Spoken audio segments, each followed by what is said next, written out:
We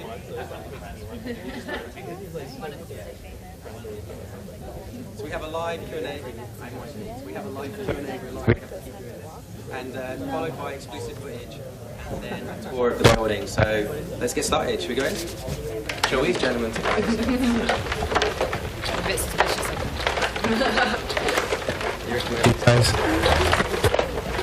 You've got your bags. I'm glad. Just in case. Oh. Hi. Oh, wow. Hello. Hey. So, what are you doing here? Oh my God. So random. You like that guy? You gotta go now.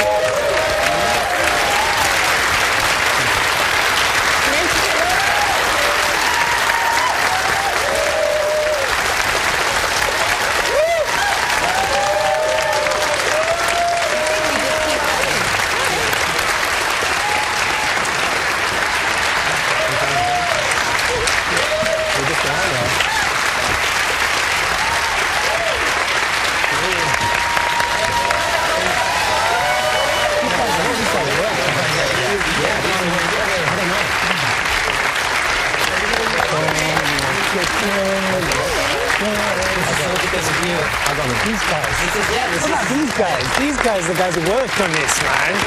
You guys. Thank you.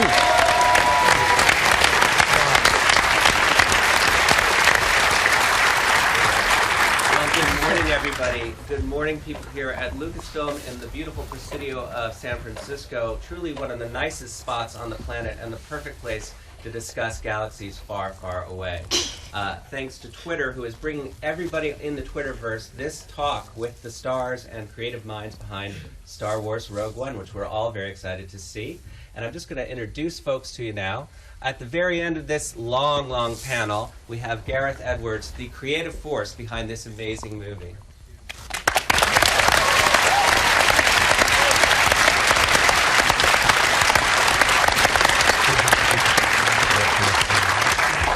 And right next to him is Mr. Ben Mendelsohn, the heavy of our piece, director Orson Krennic, the Imperial Enforcer, and a very twisted fellow.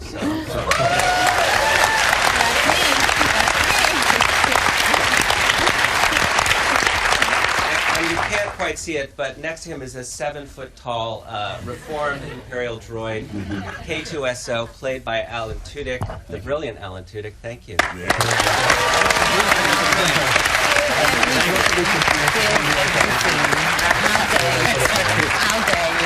And she's tough as nails and has a twisted family secret and is the hero of our piece, the wonderful Jyn Erso, played by the charming Felicity Jones.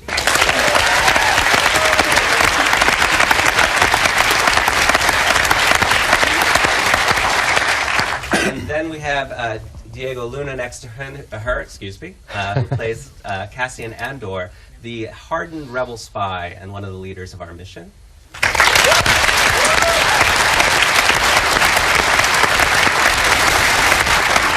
And we wouldn't have a Star Wars movie if we didn't have a cargo pilot thrown into the middle of the Civil War, an everyman who's trying to figure this all out, Riz Ahmed, who plays Bodhi Rook.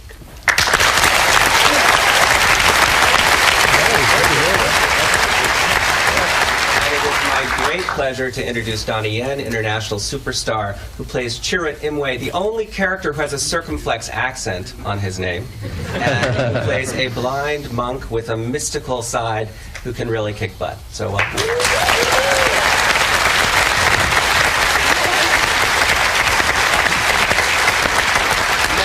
Get into all of this, I wanted to just take you back in time about 34 years to the first Star Wars, or now what we call the fourth Star Wars.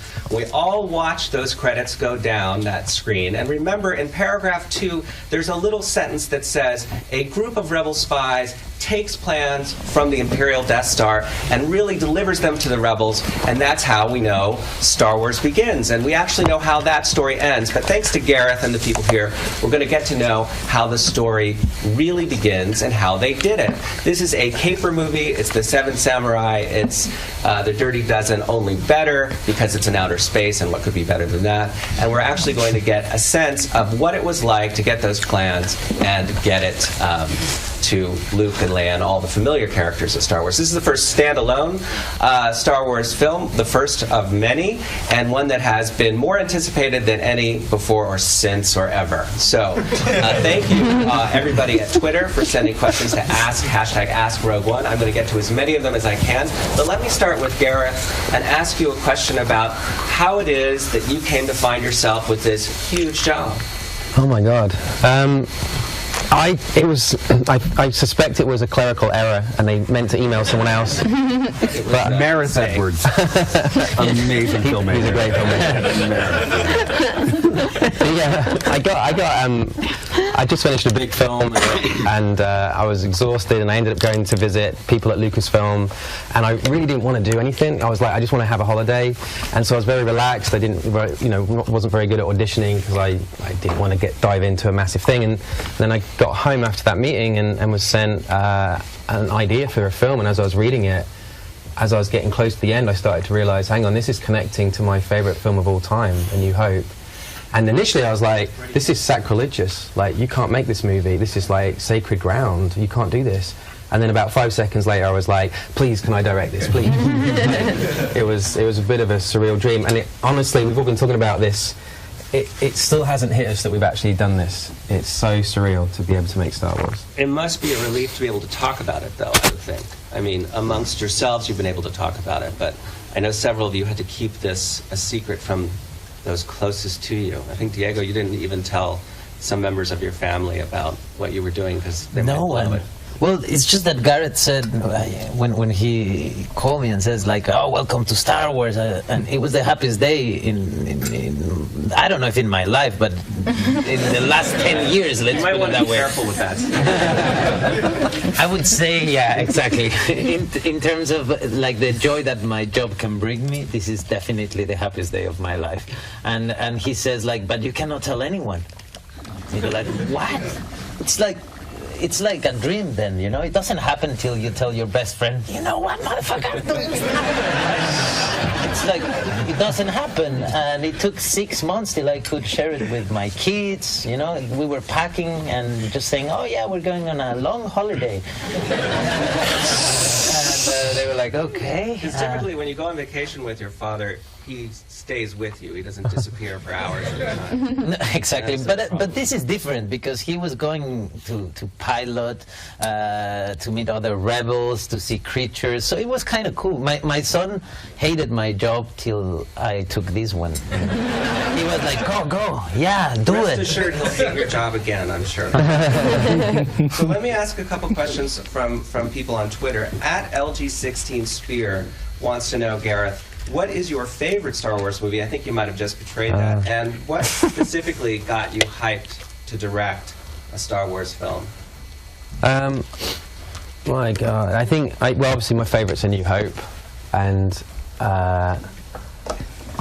it's kind of checkmate, because the amount of pressure that's on making a film like this is pretty insane if you really think about it. And initially when you get offered it, you think you can't do this, it's just too much at stake. I believe the original films are like masterpieces in cinema, and the idea of making something that connects to that is a really high bar. And then you think, but I also can't sit in the cinema one day knowing I had the chance to do it and someone else did it. And so it's incredibly, like, you're just trapped from day one.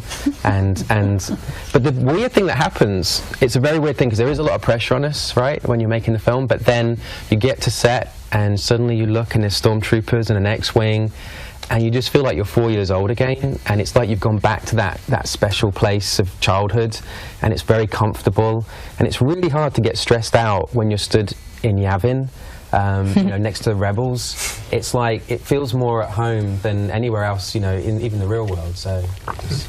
And you're obviously a guy who knows his way around special effects, and I'm wondering, because this is sort of the great legacy movie, A New Hope, it's, you see those, they're probably shot for shot, you could remember them as somebody who does what you do. How do you balance kind of honoring the sort of property that is A New Hope and kind of updating it? Because you, unlike other directors of saga movies, now we can do a lot of things, but it's not in the same exact period where as a viewer we're assuming that Luke and Leia and Han are doing their thing, and And those things are all happening contemporaneously to this film. So you kind of have to balance that. How do you do that as a director? Well, I think Star Wars has got more, like, people think of it as science fiction or futuristic to some extent, but I think it's got a lot more in common with history and stories from thousands of years ago, like mythology and religious stories. And so it's like, if you treat the whole thing like it's an historical event that really happened. And I like to think that, like, George Lucas was with his film crew on Tatooine ready for these events, and we're on our planets with our film crew ready, and there's other people all around, and the Star Wars films, like, it just flows through everybody, and everybody has their own unique voice and tries to capture it the best they can. And, you know, we got Rogue One, and then, you know, George gets to do the sequel, Rogue 2. It's going to be now known as Rogue 2. Speaking of legacies, Ben, you get to play the Heavy in this movie, and there is another villain in the Star Wars canon that people have heard of, and I'm wondering, as an actor who's played a lot of sick people, and let's just be honest, I mean, scary people. How do you get yourself psyched up to do that? And were you thinking, oh, you know, that James Earl Jones voice in the back of your head? How do you be a reinvention of somebody like Peter Cushing in this era? Look, I saw this film, you know, when it came out. So it is very, very deep, you know, deeply within me, this film. So it was just enormous fun and enormous honor at the same time. You've got to give the Empire its due respect, basically. If you're going to play a character in the Empire, you have to give that Empire its due respect. And you know what? We built the Death Star.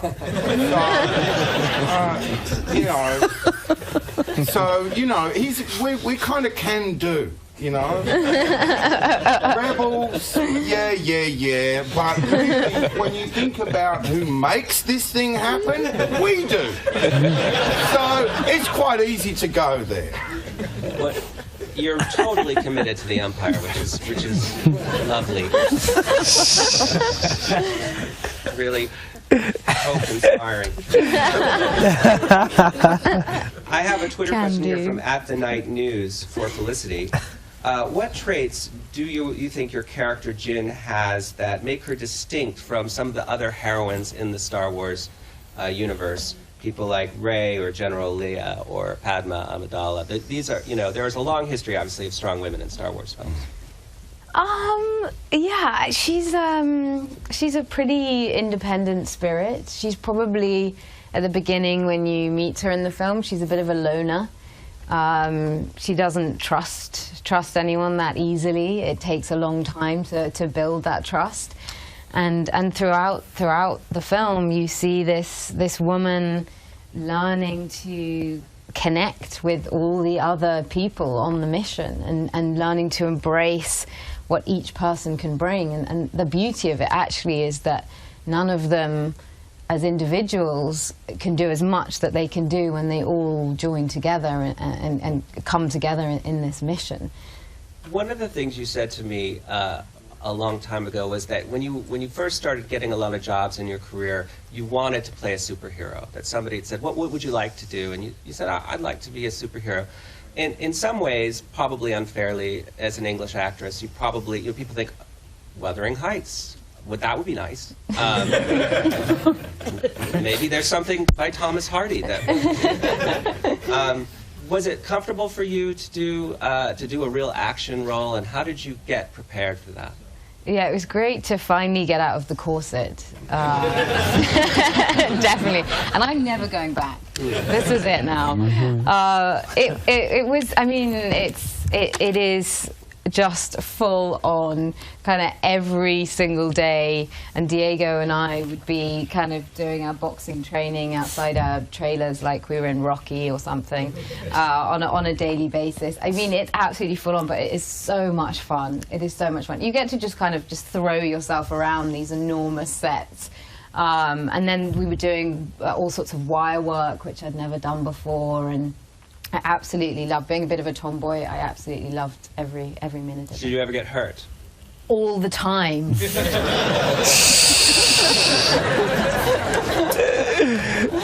No, literally. There were a lot of bruises. There's a lot of workman's comp claims that we'll be filing at the end of this discussion. But that's a good segue to you, Donnie, because obviously you are well known for your ability to do a lot of different martial arts. Your mother's a Tai Chi master. You've grown up doing martial arts.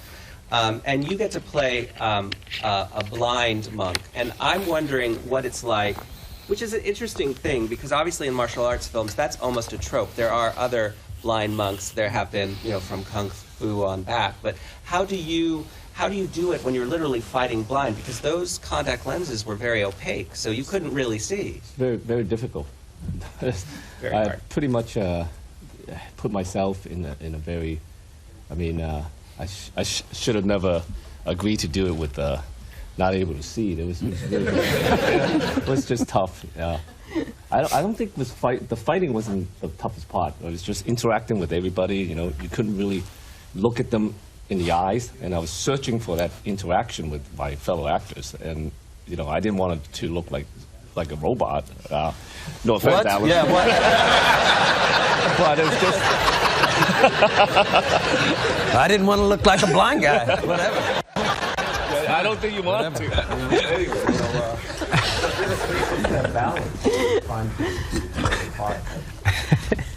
to play well in that case.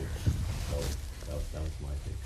Well, and speaking of playing a robot, Alan, one of the things that's interesting is that you were actually on set that whole time, even though when you see the film, obviously, there is a 7-foot-tall metal thing where you would be standing. 7'1". 7'1". I don't. Yeah. Let's go. Good fact checking there. The thing I'm curious about is you actually were there on stilts, right? So you were actually acting.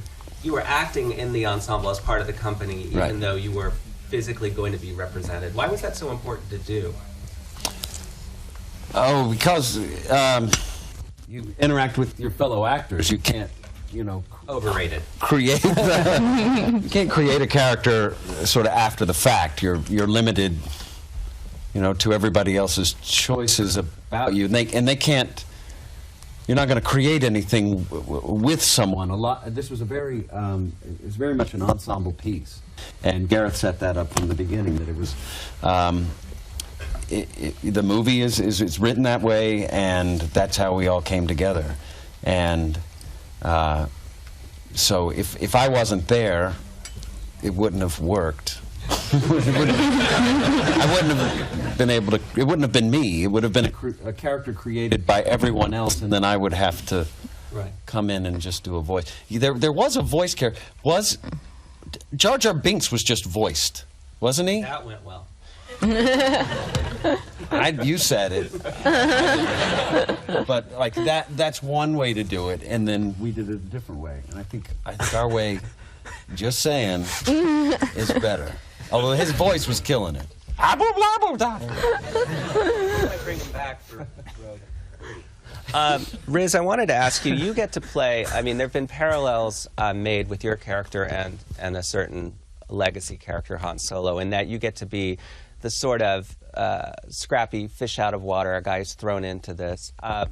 What do you think makes him sort of work in the overall ensemble? Because you're really coming into this, you're not actually a dedicated member of the team, so far as anyone really knows yet. But that's how Gareth described my acting efforts on set. So I really like that description of me being like Han Solo, actually. Yeah, that, yeah.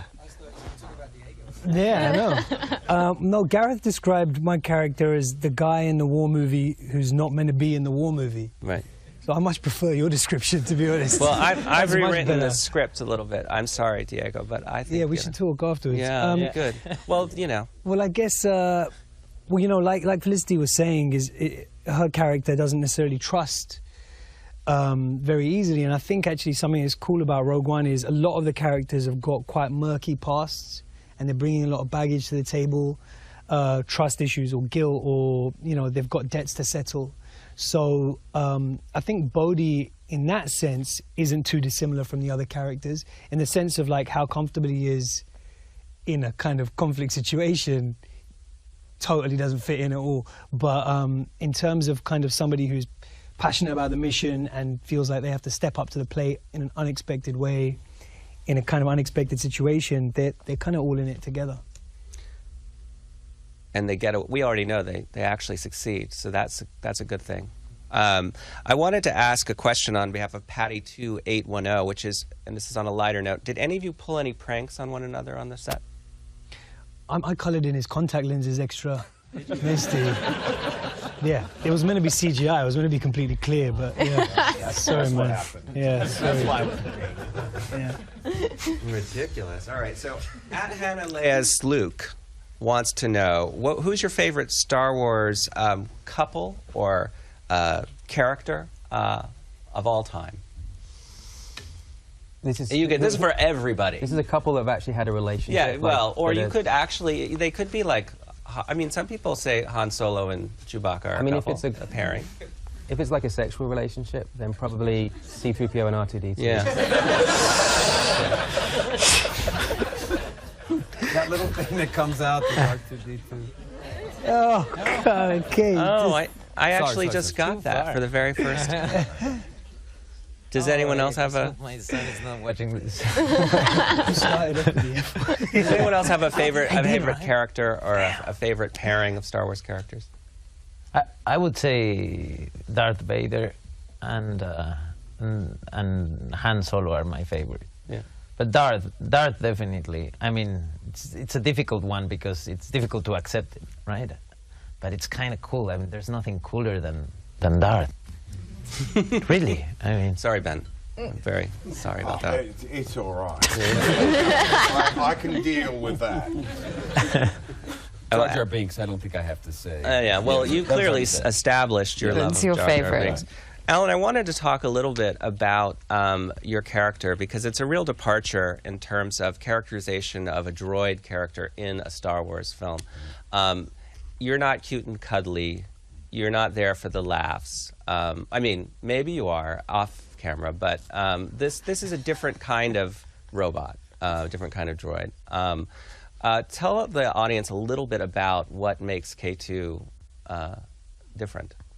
I think one of his defining characteristics is that he was reprogrammed. He was an Imperial droid, so he was with the Empire at one point, and then was captured, I think, and reprogrammed, and now he's on the right side of things. And his reprogram, as a product of his reprogram, Cassian says he basically says whatever comes into his circuits. So he just speaks his own truth, and at times it can be funny. And he's childlike in a lot of ways, and like a child, he can be a bit of a smartass at times, or that's my experience with children. He can be passive aggressive even. Yeah, he's candid. He's always candid. Candid artificial intelligence is the best kind, I think. So, congratulations for bringing that to the world. At LG16 Spear would like Felicity to answer this question. What was it like to have your very own action figure? Or we will see it soon, I assume. But have you seen your action figure? I do. I actually am building quite a collection that I have at home, which my nephew, who's 1.5, likes to rip her arms off. So that's good. Does he leave the arms like strewn about for you to find? He just starts eating them. He just eats. Yeah. He's 35. He said. My 47-year-old nephew. Story. He's 1.5. Oh, So, you know. that makes more sense. Well, I think that's appropriate, actually. Do they get you right? Do you think that they got the essence of at least Jyn, if not Felicity, in plastic? Yeah, I feel there's definitely there's Jyn's core is in there, and it is.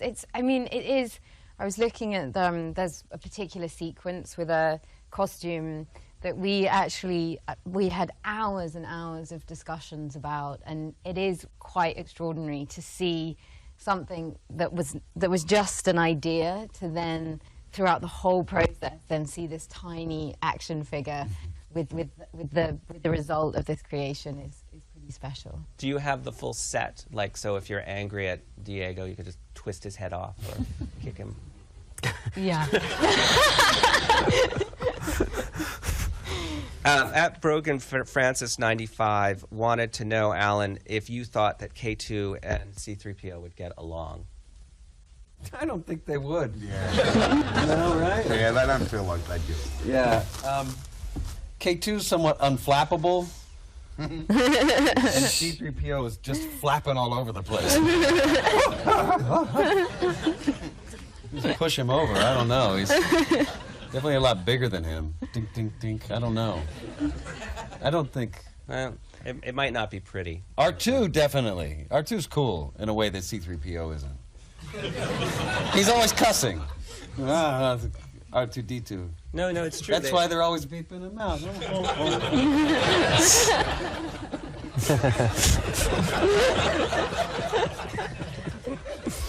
That's a good one. At the Night News has a question for you, Donnie. He would like to know how your work on films like Ip Man and Flashpoint helped you while you were filming Star Wars Rogue One. Was there any connectivity between those projects, things that you learned on those? But I would say, I want to change the subject a little bit. So when I got a call from Gareth, well, actually from my agent, and they asked me to be in Star Wars, and I said, yeah. And I just, immediately I said, oh, they want me to kick some stormtroopers' ass, right? So then when Gareth called me, I said, do you want me to kick some stormtroopers' ass? And he said, yeah. No, but he generally, I was a little bit, wasn't sure, even though, of course, it's a big deal. But when Gareth told me, no, I want you because I like your films and I want you to be part of the family. Then I turned to my kids and I said, at the time I was a little bit hesitant. I just got off from another film. I didn't want to leave my family for 5 months to London. And it ended up 9 months, right?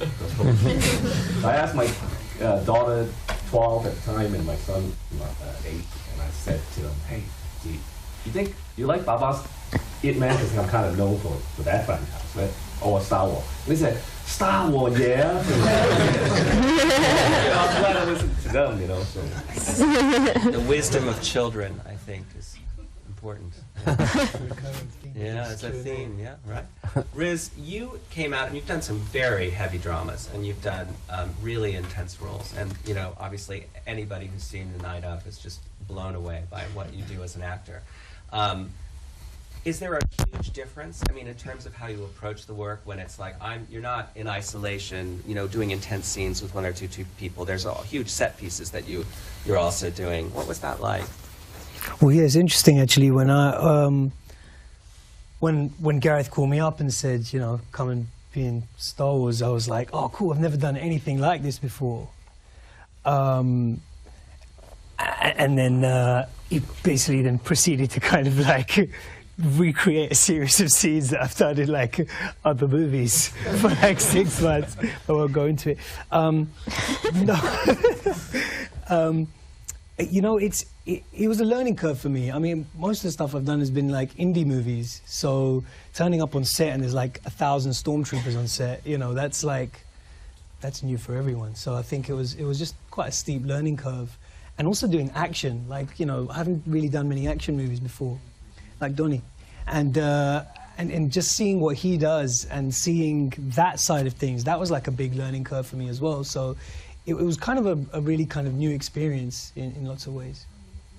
Ben, I'm wondering, following up on that, because you're playing, you know, you're playing scenes. These guys have the benefit of a real ensemble, so they have all these nice people around to talk to. And people don't know this yet, but your Death Troopers are, I think the minimum requirement would be, what, over 6'5"? They're very, very tall. Very big men. They're very, very, very tall, the Death Troopers, yeah. And how did it work for you? Because you're actually, I mean, in a way, it's a more contained kind of experience. I mean, you're Yeah. looming around with your cape and your dark. No one looms like you, man. Big loomer. Yeah, well, you don't have the benefit of a large group to interact with like these guys do, and That's a crutch, as we call it in the theater. What you're doing is, you know. no, what we're doing is more to do with operations and trying to drive something through. So it's a lot more. There's a lot more sort of solo or one-on-one kind of, sort of commanding or being told off or, that kind of stuff. That's what the Empire's like. You always know where you stand when you work for the Empire. I wouldn't say that. I wouldn't say that at all. In fact, I would say that is the one great thing about the Empire, is that you could, if you play your cards right, be standing somewhere very different like that. Well, I think there is that tension in your character. In fact, all the bad guys in Star Wars is the sense that your position is precarious, Yeah. and if you don't pull this off, or somebody's going to asphyxiate you in front of everybody, it's going to be very embarrassing, and you don't want that to happen. Yeah, but boy, that's how they get the results. It's a tough corporate structure, but boy, the rewards. At Planet Blogger wants each cast member to think about and tell us what kind of music your character would listen to.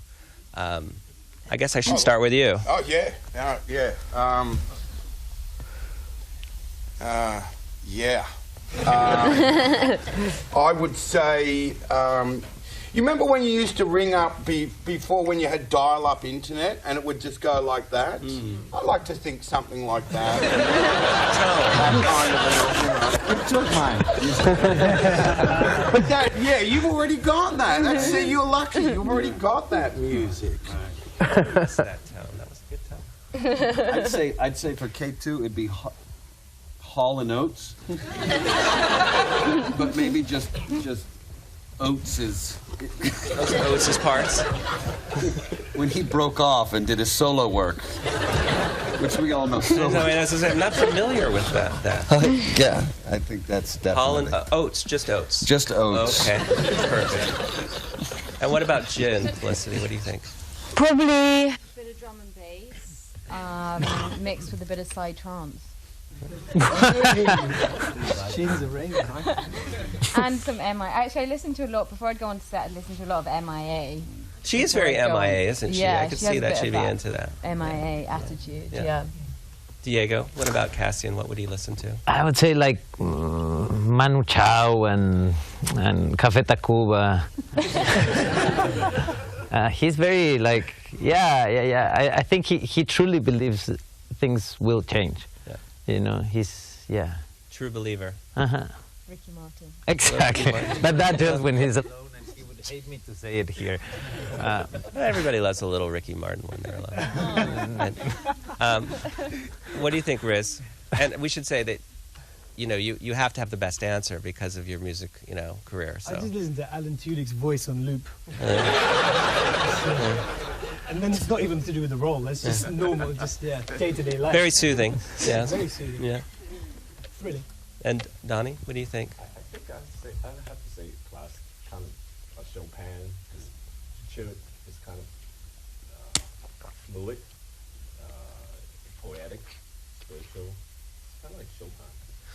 You should release a mix. Actually, it'd be a great. I mean, the Oates thing would be hard to be. Right? Would be hard to get Oates, just Oates. I don't even know if he's allowed to do that. But other than that, it would be great. At Reckless Anakin, which is a great handle, wants to ask you all, who is your favorite all-time character from the original trilogy of Star Wars films? Well, I think there's a certain character in our film that was a bit of insanity to be able to shoot a scene with, and he's dark. He's voiced by someone called James Earl Jones. Darth Vader. I remember, on the first day with Ben, we were doing this scene, and and man, we probably worked together. We'd done Iceland, I think, and stuff like this. But Ben's like a phenomenal actor, and I think he'd be the first to say he's got this thing in him where he can be incredibly intimidating if he wants to be. He can just switch it like this. And so I was waiting for a moment where he was going to do this with me, and it was all going to get a bit serious. And we're in the middle of this scene with Darth, and then suddenly there's this point, and Ben goes like, "I need to talk to you." And I was like, "Okay." He's like, "Over here." And we go over into this corner, I'm like, "Shit, it's happening." I'm like, okay, what's the matter? You okay? And he's like, "It's Darth Vader."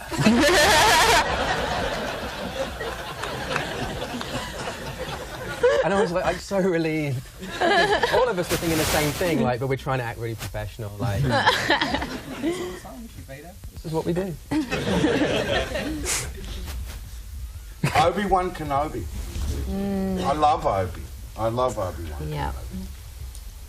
Yeah, he's great, isn't he? I mean, he really is, and I think for everybody who's loved all of these films, what makes them unique really is that there is this spiritual quality to the movies. They're not just slick action films, and I think, from the very beginning, he sort of grounds you in a kind of spirituality. That's kind of cool.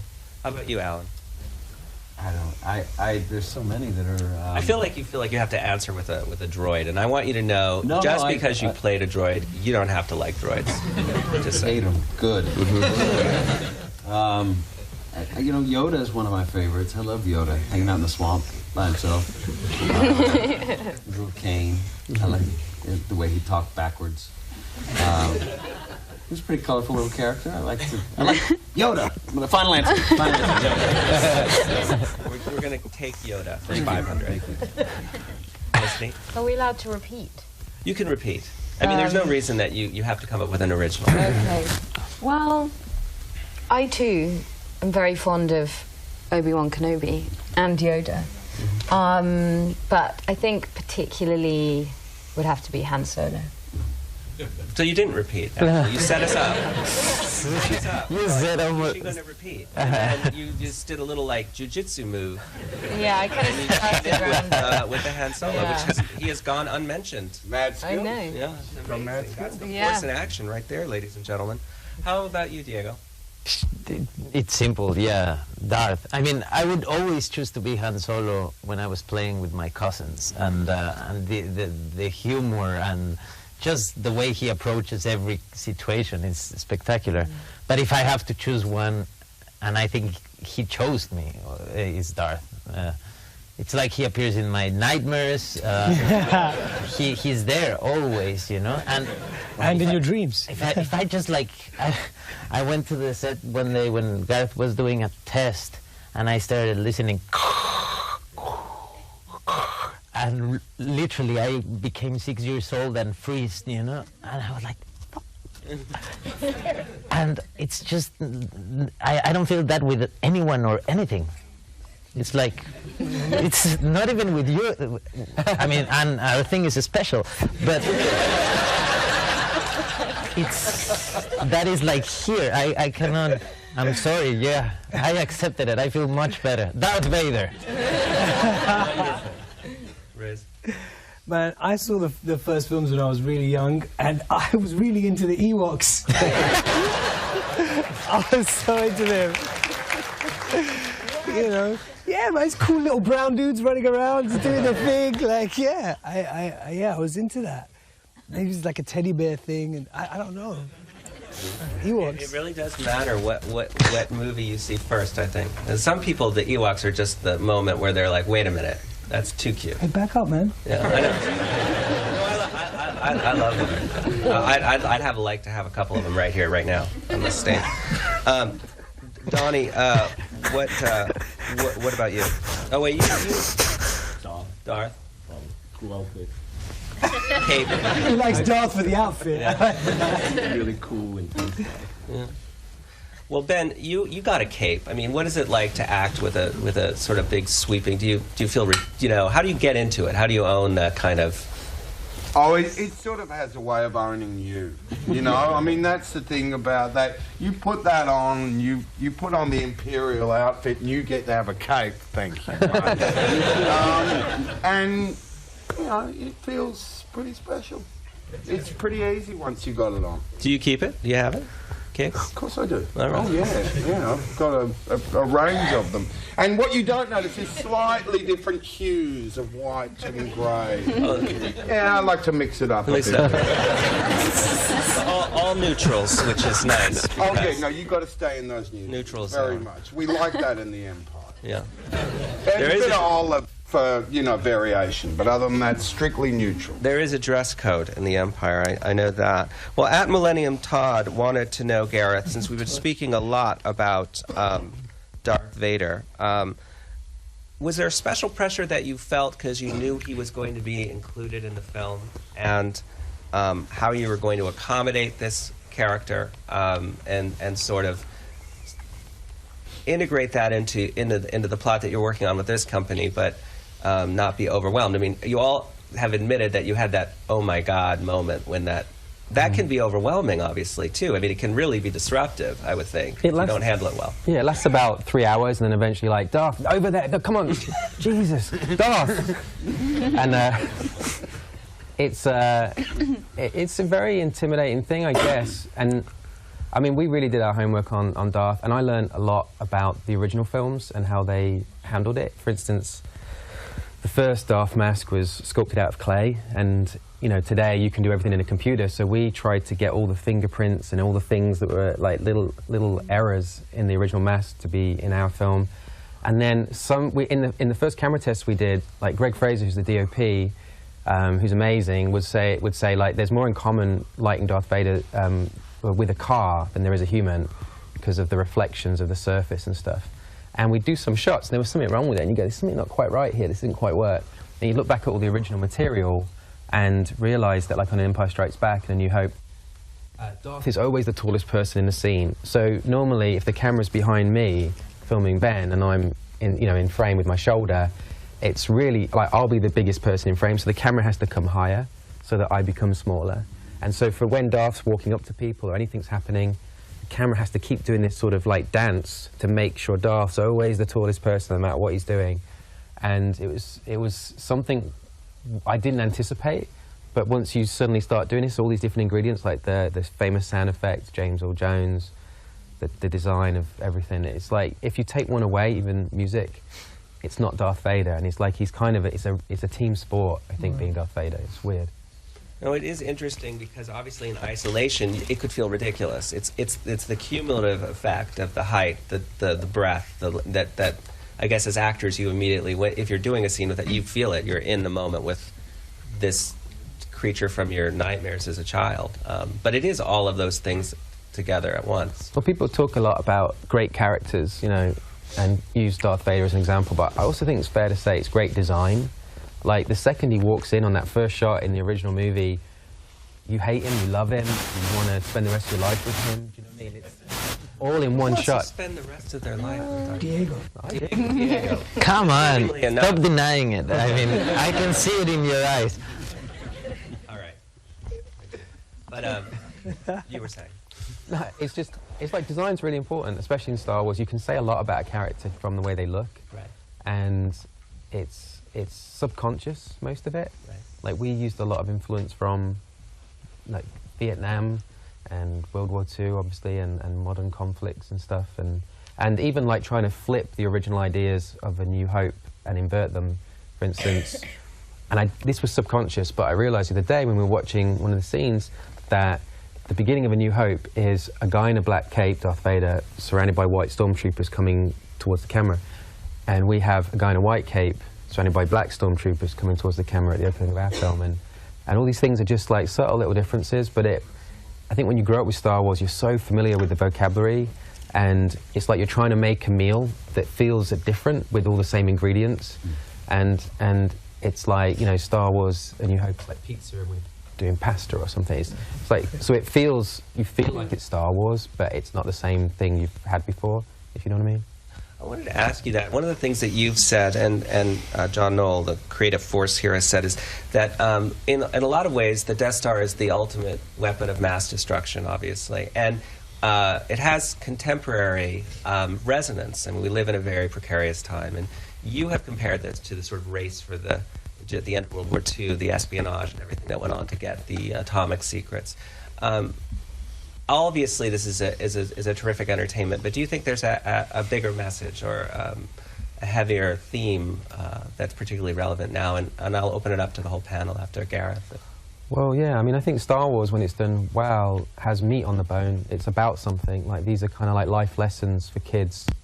And I know I carried, you know, my Star Wars lessons with me for the rest of my life. They basically said, like, turn off your computer and trust your instincts. And so that when we made this film, it was like, turn off the internet, stop reading it, and trust your gut and do the movie that you think, as a fan, you're going to sit and watch and love.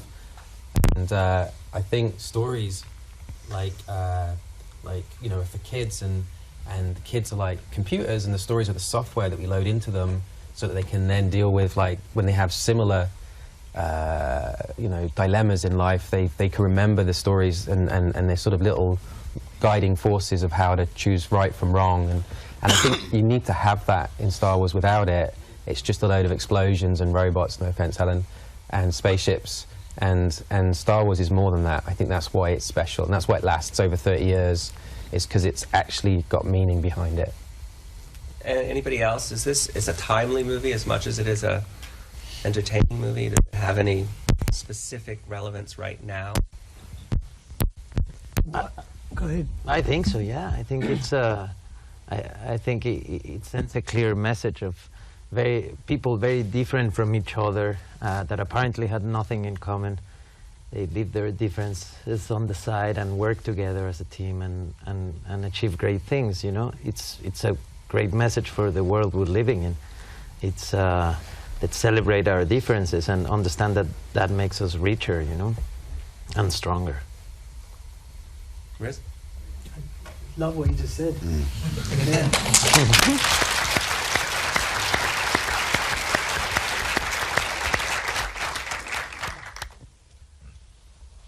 And I'll segue to at Sniffle Gully's question. A little bit of an awkward segue, but what were your reactions, each of you, when you accepted your roles? How did you find out? I know, Felicity, you actually had sort of a clandestine cup of tea with Gareth in LA, right?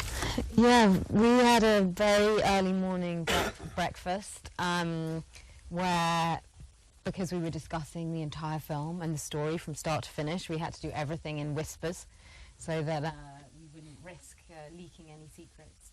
But it was one of those, I remember just very early on, I just had no doubts, no sort of questioning. It just was absolutely instinctive that it would be a fantastic thing to be a part of, and just...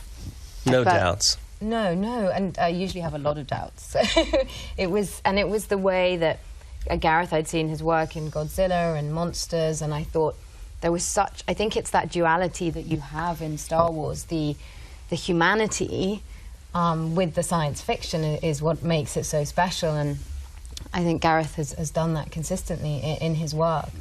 And it felt like there was a real, with everyone involved, I mean, a lot of us have done indie movies, have done work based purely in kind of character and relationships, and so it felt like there was a wonderful opportunity for all these kind of actors to be making something on this scale, of this kind of reach. Diego, you thought that you were being pranked, right? You thought that someone had called you up and, you know... You know what I really thought? Because by the first time I met him, I've just seen the Monsters, the first film, and I thought, like, oh, he's doing Rogue One, but he wants to get a small project ready just in case Rogue One doesn't happen. And he wants me for that one. And, you know, a tiny film in Mexico with no money. It sounds like... Well, Gareth worked in Mexico. That's his first film, so right. I was like, it fits. You thought he was just... He was using you. We sat down in a similar situation, like a restaurant in the corner. He was whispering, very aware of the waiters. And he started talking about this film, and I didn't want it to interrupt him, you know. I just wanted to listen, but at the same time I was thinking, why am I getting all this information? What am I going to do with this now? And he kept talking, like telling the story from the perspective of a guy that then he does this and then he does that, and And I go like, is he telling me I'm going to be the guy, or he wants? But I was your opinion on who to cast. Exactly. No, that's what I said. I'm not going to ask him. What if he says, no, I want your friend's number, Gael? Do you have it? Give it to me.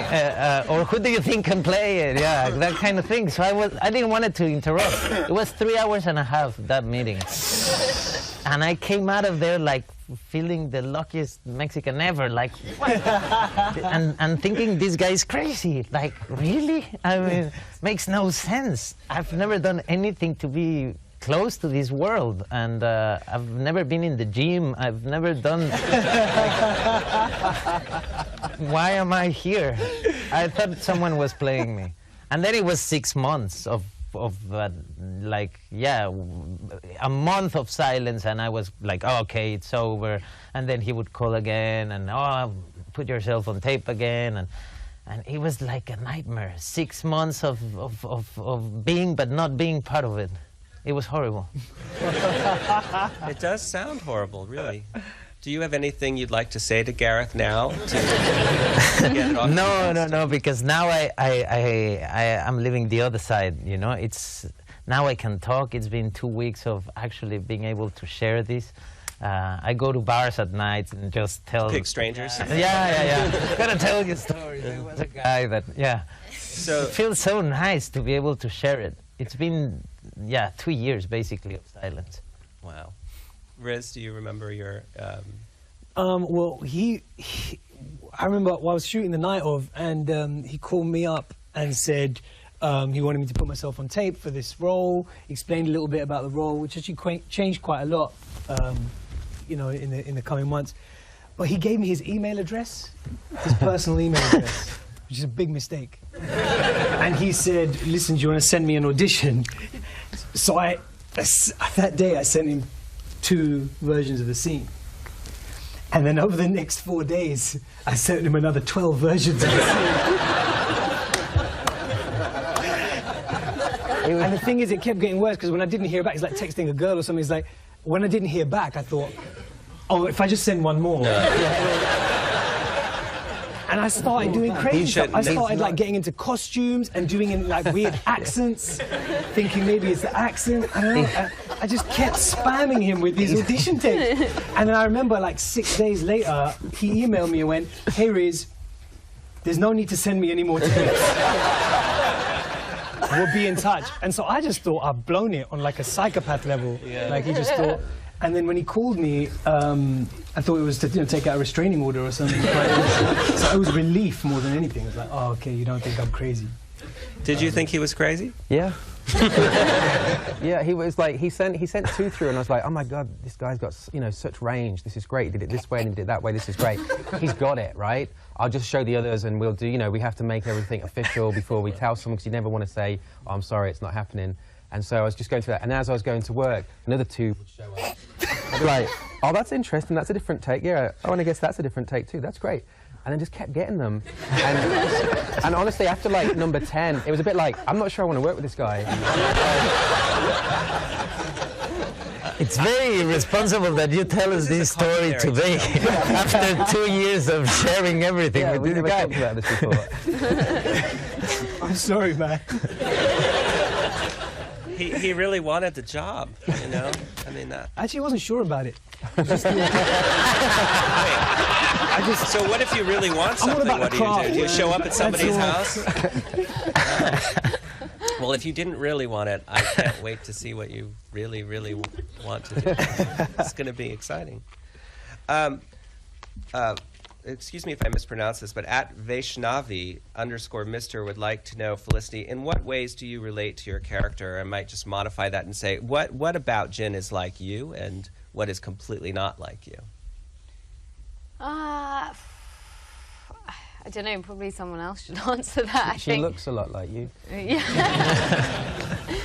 I think there's always, you know, I think as actors you think you're going to be completely different in every single performance. And then you realise actually you do bring your essence to everything that you do, and you can't escape that. That's what comes through on the screen. But I think I would take from Jin, I like her. She's a bit of a feral creature. She's there's a kind of animal instinct that she has, and she's really true to those instincts. And I really like that about her, and there isn't a lot too much overthinking.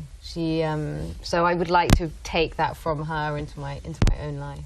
Do you think that you're more circumspect? I mean, do you overthink things? And I mean, obviously, you don't kill people in your private life that I know of, but possibly Diego after the. At least the toys, yeah. Yeah, exactly. Yeah, I think. Yeah, I'm sure. This now feels like some kind of therapy session. That's the point. I mean, definitely. Get it out. Yeah, I mean, I think a lot of actors, you kind of you think about things from many different kind of angles and approaches, and you do your preparation. But ultimately, when you get to set and you get on there, you've got to throw that away, and you just got to leap into it. But at first, yeah, of course, there's a measure of analysis and understanding of the world that you're going into. Can I just say that Jin is a character, from my understanding and observing, is who like doesn't give up and doesn't settle and just keeps pushing. And working with Felicity, that's what she's like as an actor. She is like, I just don't know where she gets the energy from. Like day after day, just pushing so hard and never compromising, always trying to make the scene better and everyone around her better. So in that kind of way, She has that relentlessness. Well, this would be like therapy if you'd answered in the opposite way. If you had said, she's nothing like that. She's terribly lazy and never comes out of her trailer. @George_Starman wanted to ask all of you about the costumes. How did you feel in the costumes, and with the idea that people will be wearing these costumes at conventions, and that you're becoming part of something bigger? Did you feel comfortable in them? I mean, a couple of people who aren't here, I know Forrest Whitaker really had like talked a lot about how that heaviness of the armor and everything sort of helped him assume character. But if some of you could take a stab at that, and obviously Alan has a different kind of experience with costuming, but. Pajamas. Yeah. Just like an The best one, by the way. Yeah, pajamas, like a body sock. Covering the whole body. On stilts, yeah. It was a body sock on stilts, yeah. I don't know that anybody's going to be dressing like that. I don't know. I don't know. Yeah. I'm going to start then with that one. I have the coolest outfit, I think, and it's yeah, of course. Have you seen what he's wearing? Yeah, but mine can be taken anywhere, Oh, yeah. look, excuse me. He's got a cape. Talking. You have the coolest outfit. I think so, sir. Oh, I think so. please. Mine works in every kind of weather, Get a cape. But I'm gonna tell you one thing, because the amount of detail, the work on the costumes is insane. Like there's like 4 people working on each costume, and there's this gigantic space where you have all these people paying so much attention to the detail of the costumes that the background is wearing, and everything is done perfectly. And one day I'm trying to close something, and I go like, just put a button here, and they go like, what? No. There's no buttons in Star Wars. No one has a button. Everything just folds. There's no buttons. And I go like, really? What? And start looking at people, and that's true. Like there's these rules that just apply in this galaxy far, far away that are so specific and that make things so difficult. Because, I mean, it would have been so easy to say, okay, just the guys in the front are not going to wear buttons, and everyone in the back just put buttons and let's go, Well, but no. There's a sequel coming. It's called The Button Awakens. Starring in that. We have time for one more question. It's from @Kochi89 in Italy. And in a word, she or he would like you to please describe your Rogue One experience. Like, how has it been? Excellent. Journey. I thought you were going to say oats. Huge. May I say a word in Spanish? Chingona. Say again. I almost said that one. You were going to say chingona, right? I'm going to say something in Mandarin that Jiang Wen taught me. 真他妈的好. Audience of one.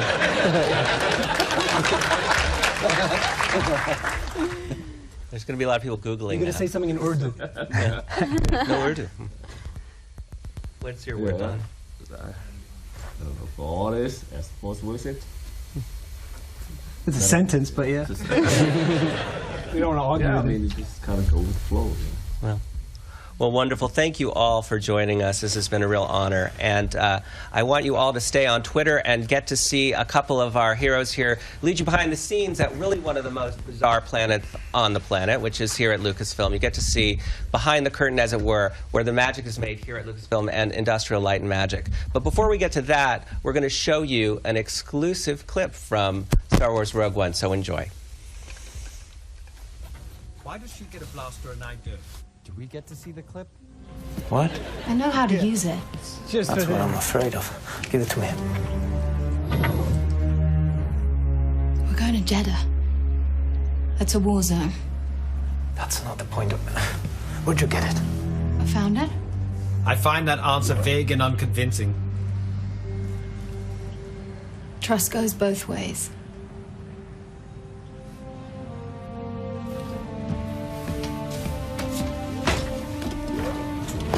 You're letting her keep it.